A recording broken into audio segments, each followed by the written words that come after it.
Video वेखण Walia अगर तेनू ये घर नाल प्यार है तो वीडियो नू पूरा वेखी, अगर प्यार नहीं तो वीडियो नू उता कर छड़ी। इस घर दे विच आउण तो पहलों इहदी तैयारी जरूर करी। एक दिन इस दुनिया तो वापस इस घर च आउणा ही इन्ना करी कि इस घर नू तेरी लोड़ मुस्कुरांदियां पवे, गुस्से नाल इस घर दे विच तेरी लोड़ ना पवे।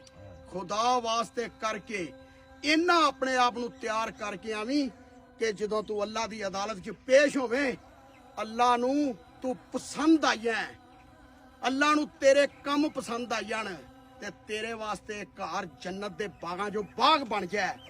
मेरे सोहणिया इन्ना भी ना करी कि इस घर नू तू तंगी दा घर बना के ते अपनी पिछली औलाद नू ते अपने घर नू तू भुल जावें। हाय हाय भाई बिल्कुल इरफान साहब क्या बात। मैं आज गल खलार चढ़ी और सच्ची मुची आंदे ने ना